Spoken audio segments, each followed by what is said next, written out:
श्री संभावनाथ प्रभु 9 मास અને 6 દિવસ, શ્રી અભિનંદન સ્વામી 8 માસ અને 28 દિવસ, શ્રી સુમતીનાથ પ્રભુ 9 માસ 6 દિવસ, શ્રી પદ્મપ્રભુ સ્વામી 9 માસ 6 દિવસ, શ્રી સ્પર્શનાથ પ્રભુ 9 માસ 19 દિવસ, શ્રી ચંદ્રપ્રભુ સ્વામી 9 માસ 7 દિવસ, શ્રી સુધીનાથ પ્રભુ 8 માસ 26 દિવસ, श्री शीतलनाथ प्रभु 9 मास 6 दिवस, श्री श्रेयांसनाथ प्रभु 9 मास 6 दिवस, श्री वासुपूज्य स्वामी 8 मास 20 दिवस, श्री विमलनाथ प्रभु 8 मास 21 दिवस, श्री अनंतनाथ प्रभु 9 मास 6 दिवस, श्री धर्मनाथ प्रभु 8 मास 26 दिवस, श्री शांतिनाथ प्रभु 9 मास 6 दिवस, श्री कुंतुनाथ प्रभु 9 मास અને 5 દિવસ, श्री औरनाथ प्रभु 9 मास 8 દિવસ, श्री मल्लीनाथ प्रभु 9 मास 7 દિવસ, श्री मुनिशुव्रत स्वामी 9 मास અને 8 દિવસ, श्री नमीनाथ प्रभु 9 मास 8 दिवस, श्री नेमिनाथ प्रभु 9 मास 8 दिवस, श्री पार्श्वनाथ प्रभु 9 मास 6 दिवस અને શ્રી મહાવીર પ્રભુ 9 માસ 7.5 દિવસ ગર્ભમાં રહ્યા હતા. એ રીતે ગર્ભ સ્થિતિ જાણવી. હવે જ્યારે ચંદ્ર સૂર્યાદિ સર્વ ગ્રહો ઉચ્ચ સ્થાનમાં વર્તતા હતા, સર્વત્ર સૌમ્ય ભાવ, શાંતિ અને પ્રકાશ વિકસિત થઈ રહ્યા હતા.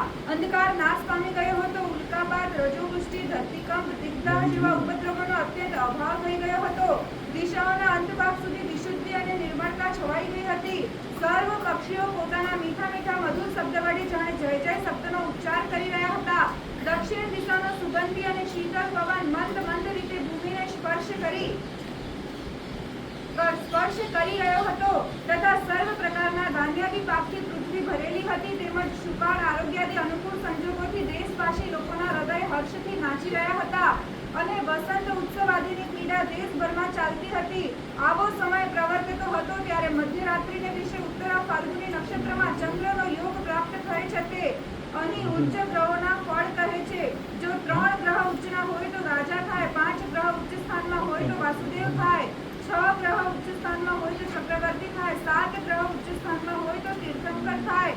જો 3 ગ્રહ નીચ સ્થાનમાં હોય તો દાસ થાય, 3 ગ્રહ સ્વસ્થાને હોય તો મંત્રી થાય, 3 ગ્રહ અસ્ત થયેલા હોય તો જડ થાય.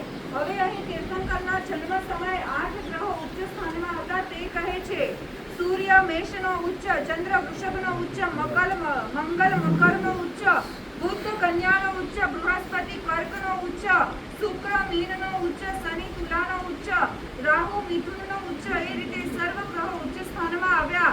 તે સમયે મધ્યરાત્રિએ મકર લગ્નમાં 14 રાજલોકમાં ઉદ્યોત થયે છે. તે નારકીના જીવોને પણ અંતર મુહૂર્ત સાતા થયે છે. તે સર્વ પ્રાણીઓને સુખ સાતા વર્તતે છે. તે એવા અતિ ઉત્તમ અવસરે બાધા રહિત એવા ત્રિશલા રાણીએ બાધા રહિત એવા પુત્ર રત્નને જન્મ